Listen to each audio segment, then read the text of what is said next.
Talvez tu tenha percebido que o título que eu coloquei nessa conversa, Por que que o psicanalista não dá conselhos, já contém em si uma afirmação, né? Ele não dá conselhos.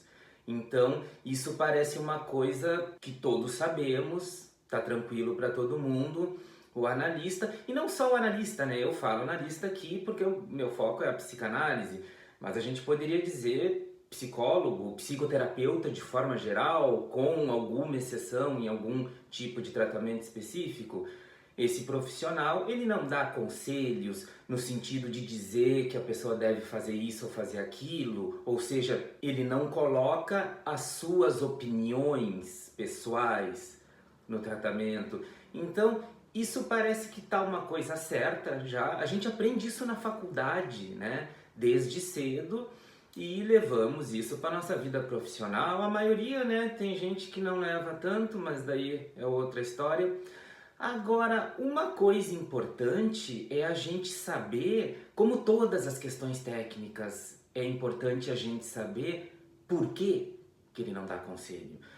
Porque assim, muitas pessoas, inclusive, nos pressionam pra gente dar conselho, né? Tipo, pô, mas eu venho aqui, falo da minha vida e tu não diz nada, se o que eu tô falando tá certo ou errado, ou o que eu deveria fazer.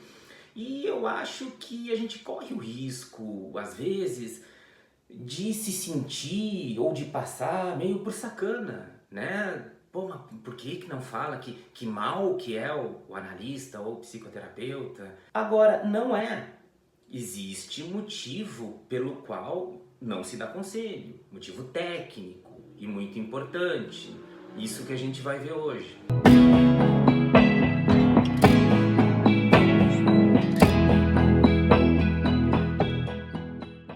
Olá, bem-vindo, bem-vinda. Eu sou Juliano Correia. Eu tive a ideia, tive vontade de falar sobre isso por causa de uma conversa que a gente teve agora mesmo sobre o analista como objeto transicional e o setting psicanalítico como área de ilusão. É uma conversa bem bacana. Depois dá uma passadinha lá que eu acho que tu vai gostar. E eu achei que esse tema ele tinha muito a ver, ele tem muito a ver com essa ideia do analista como objeto transicional, e eu percebi que faltou, de certa forma, naquela conversa. Sempre falta alguma coisa, né, quando a gente trata desses assuntos. Então eu tive vontade de falar sobre isso, que eu acho que é uma coisa interessante, importante, enfim, de valor pra gente. Isso já é interessante de destacar porque o motivo, né, por que o analista não dá conselhos que eu vou falar aqui, ele não é a explicação, entende? A explicação única e definitiva. Existem outras explicações. Muitas dessas explicações, elas também dependem de um tipo de perspectiva que se tem de trabalho e da psicanálise mesmo, que tem a ver com uma outra conversa que a gente já teve aqui sobre a psicanálise ontológica, expressão cunhada pelo Thomas Ogden. Então, por exemplo, se a gente for falar com um psicanalista lacaniano, e eu digo isso porque eu tenho amizades fortes com lacanianos, eles também não dão conselhos, né? Mas a explicação para isso ela seria diferente da que eu vou dar, que hoje teria a ver com a teoria do Lacan e tal, e, enfim, nem vou me meter nisso. A minha explicação, ela tem mais essa linha winnicottiana, por isso que eu falei de psicanálise ontológica. Mas então, o psicanalista não dá conselhos, por que que ele não dá conselhos? Bom, em primeiro lugar, eu acho que a gente poderia pensar que existem situações em que até se dá, e eu não sei se a gente poderia chamar de conselho, né? Seria um conselho bem entre aspas, assim. Seriam momentos em que eu acho que a gente dá certo direcionamento, diferente do direcionamento do tratamento, né, que é outro assunto. Eu estou pensando em situações do tipo assim, que acho que fica bem tranquilo para a gente entender. Por exemplo, situações de crise, e eu estou falando crise emocional, sabe? Mas crise forte emocional, sabe? Aqueles momentos assim, que a sensação que dá é que teu cérebro vai fritar, ou seja, a gente não está conseguindo raciocinar direito. quando a gente está numa situação assim, que é comum a gente passar por situações assim, né? Não sei se tu já passou, se tu não passou, que bom pra ti que tu não passou, mas sinto te dizer que provavelmente passará, tá? Não é maldição que eu tô jogando, é porque a vida é assim mesmo, essas coisas acontecem. Mas então quando a gente tá numa situação desse tipo, é normal a gente querer sair dela, né? E é normal então a gente querer fazer coisas. Agora, eu tô pensando em fazer coisas mais, tipo assim, grandiosas. Não fazer coisas como, eu vou ler um livro, ver se eu me distraio. Até porque quando a gente tá nesse estado, dificilmente a gente consegue se concentrar para ler um livro, né? A gente não consegue trocar o foco. Eu tô falando de coisas grandiosas, no sentido de decisões mais importantes. Por exemplo, vou pedir demissão, vou me mudar de cidade, vou me separar, vou me casar, tanto faz. Entende que são decisões que eu acho que elas são mais importantes do que decidir ler um livro. Quando tem situações assim, e eu tô dizendo isso porque eu já falei muito isso para pacientes meus, eu já ouvi isso de analistas meus nas minhas análises também. É normal e necessário, eu diria, a gente colocar coisas do tipo assim: olha, mas quem sabe a gente não espera um pouco, espera a poeira baixar, vamos conversar um pouquinho mais sobre isso. Tu entende? Então assim, não é exatamente um conselho, no sentido assim, acho que tu deve se separar ou não, acho que tu deve pedir demissão ou não. Por isso que eu não sei se a palavra conselho serve, eu penso mais em um direcionamento do tipo, vamos analisar melhor isso, não vamos se precipitar. Às vezes a gente toma decisões nesses momentos e as decisões dão boas, assim, são acertadas, mas muitas vezes também elas acabam até sendo desastrosas, essas decisões no calor do momento, assim. Então, se está em análise, eu acho que é até nosso dever como analista colocar para a pessoa, espera a poeira baixar, vamos dar um tempo, vamos ver melhor essa questão aqui. Isso sem falar, é claro, em situações ainda mais extremas. Tu tá atendendo alguém, a pessoa, numa situação talvez parecida com essa que eu relatei, diz que vai se matar. Vou sair daqui hoje e vou me matar. A gente trabalha muito com a questão da autonomia, né? Essa conversa aqui é muito sobre isso, eu vou falar mais adiante sobre isso. Mas aí não é bem a questão de autonomia, né? Deixar a pessoa... Não, eu vou me matar. Não, não vai, não. Para, não, então não vai sair daqui, vamos chamar alguém, vamos ver, vamos fazer. Tu entende o que eu tô querendo dizer, né? Mas então, são essas situações que elas são muito específicas com determinado tipo de paciente e em momentos específicos com essa determinada pessoa que a gente toma essas atitudes. Por isso que eu disse assim, não sei se dá para chamar de conselho, mas são intervenções mais diretas que a gente tem. O que eu tô falando, comecei a falar e vou continuar, de o psicanalista não dar conselhos, são nas situações mais, digamos assim, eu ia dizer mundanas, essas daí são mundanas também, né? Mas nas mais diárias, mais corriqueiras, decisões normais da vida ou qualquer outra coisa. Aí sim, a gente não entra dando conselho ou dando a nossa opinião. Tu consegue entender essa diferença que eu fiz desses dois momentos? Essa intervenção que, dependendo do ponto de vista, tu pode chamar de conselho, que eu falei antes, de tipo, não faça nada agora, vamos dar um tempo e vamos conversar. Ela é, que chame de conselho, que chame de que quiser, mas ela é uma intervenção com técnica. Ela é terapêutica. Entende? Eu não estou falando isso porque é a minha opinião pessoal de que a pessoa não deva fazer nada. Eu estou falando isso por uma questão técnica, porque eu sei disso por causa da minha técnica, e eu sei disso por causa de várias outras situações com pessoas que eu atendi, eu sei disso porque eu me analisei, porque eu passei por isso também, além do estudo teórico e tudo mais. É diferente dessas outras situações que eu estou chamando de diárias, de eu começar a botar a minha opinião sobre as coisas.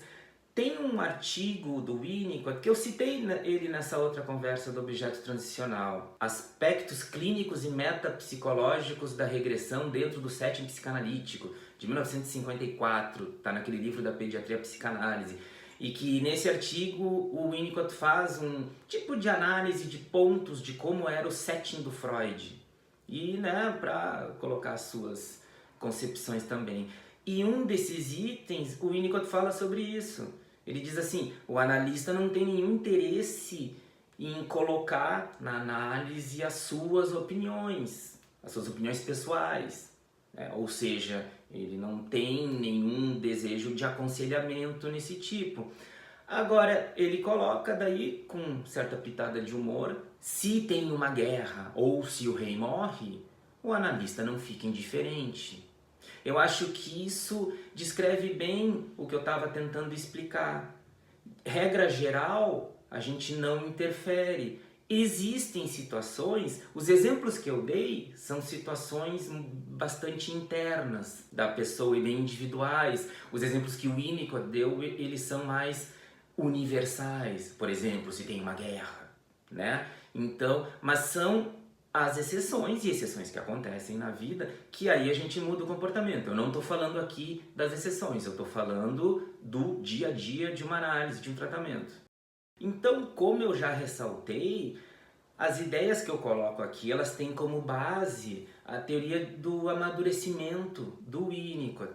Então, assim, uma opinião nossa, um conselho nosso nesse sentido, eu acho que ele pode ser visto ou sentido como intrusão do ambiente. E aí eu estou pensando, na linha que o Winnicott coloca do desenvolvimento emocional da criança, naquele momento, e aí que a gente vai chegar já no objeto transicional, naquele momento em que a criança ainda está descobrindo ou está por descobrir o ambiente externo, o mundo externo, ou seja, ela ainda está num estado de onipotência, que seja relativa, mas ela ainda está num estado de onipotência. Esse processo ele tem que ser feito com muito cuidado.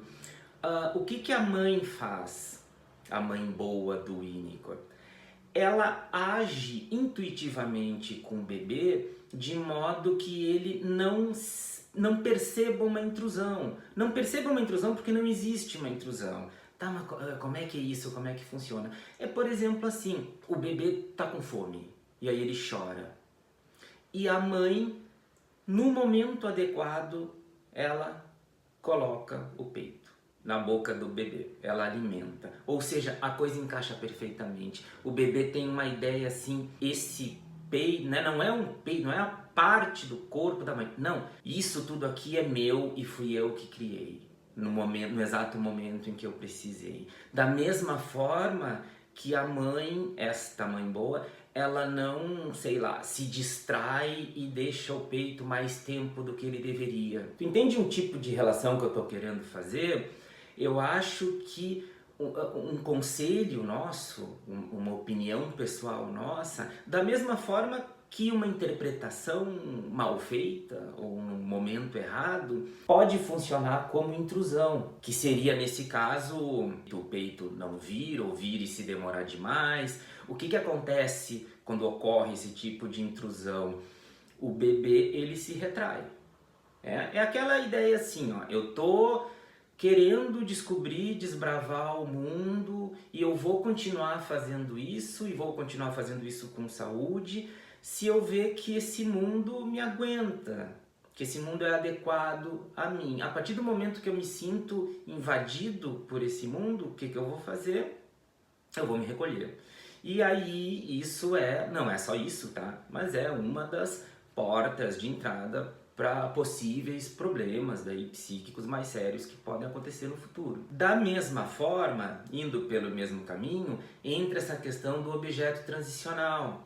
O Winnicott diz que o objeto transicional, e aí eu coloco como o analista, que tem que ser encontrado, usado e esquecido. Tem aquela frase dele que eu adoro, que ele diz que o maior elogio que se pode receber de um paciente é ter sido encontrado e usado por ele. O esquecido, ele fala também do objeto transicional, eu que estou inserindo aqui no analista. Mas tu entende, né? Eu ressaltei bem isso na última conversa.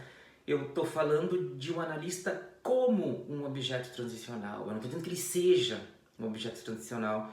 Porque a gente não esquece de um analista do mesmo jeito que esquece do objeto transicional. E aquela história dele ser relegado ao limbo, dele não ser pranteado, não ser reprimido, não ter luto pelo objeto transicional. Né? Até porque assim, a gente lembra do analista, algumas pessoas talvez gostariam de esquecer, né? Mas enfim, a gente lembra do nosso analista e tipo, tu lembra da análise, como foi, e das coisas que aconteceram de bom, dos ganhos que tu teve, das coisas que o teu analista te ajudou mesmo. O esquecer que eu tô falando aqui é num sentido dele deixar de ter importância. Não deixar de ter importância na tua vida, porque tu pode ter essa lembrança dele como uma pessoa muito importante na tua vida, mas deixar de ser necessário. Deixar de ter importância nesse sentido. Deixar de ser necessário. Ele não é mais necessário, ele foi preciso para fazer, como objeto transicional é necessário para fazer uma passagem do estado de onipotência para um estado de realidade compartilhada, o analista também ele é necessário para emprestar o seu eu para uma vivência durante um período de tempo. Depois disso, o analista desaparece. Desaparece nesse sentido que eu estou falando. Então, esses dois últimos pontos que eu destaquei, eles levam a gente em direção a uma ideia de autonomia, que eu acho que é uma coisa muito importante na análise, né? Da pessoa ir adquirindo autonomia. Eu acho que isso tem a ver com ser e se sentir mais verdadeiro, usando uma linguagem winnicottiana, tem a ver com o verdadeiro self, com aparecimento, com fortalecimento do verdadeiro self, com gesto espontâneo, enfim, com todas essas coisas que englobam um desenvolvimento saudável, a criatividade e por aí vai. Se a gente começa a dar conselho, o que acontece? Olha só que interessante. Eu acho que é relativamente normal a gente pensar assim, mas imagina se tu dá um conselho, diz que a pessoa deve fazer tal coisa, e ela vai fazer a tal coisa e dá merda, dá um desastre, tudo errado. Aí tu vai ser o culpado, né, por ter dado errado. Ok, eu concordo, eu entendo perfeitamente e concordo. Agora, terapeuticamente, também é um desastre, tanto quanto se tu dá um conselho, se tu diz para ir para lá ou para cá e dá certo. Pode ser o maior sucesso de todos. É um desastre terapêutico. E por que é um desastre terapêutico? Olha só que interessante. Né? Eu não tô nem falando de uma situação específica, mas acho que tu entende, né? Eu falei, quem sabe tu não vai por ali e faz assim. Aí a pessoa foi, deu super certo, sucesso. Nossa, que feliz que eu tô. De quem é o mérito disso? O mérito não é da pessoa, né? O mérito é meu, porque quem falou para ela fazer fui eu. Onde que tá a construção de autonomia nisso, nesse movimento? Não tem, né? E aquela ideia que eu falei do analista cumprir o seu papel e ser esquecido e relegado ao limbo e tudo mais. Como que fica isso? Porque olha só, a partir do momento que eu fiz uma coisa, deu super certo, eu tô super feliz, mas isso deu certo por causa do meu analista, porque ele disse como ou o que eu deveria fazer, próxima vez eu vou querer que ele me diga também. E na outra também, e assim por diante. Tu entende onde eu quero chegar?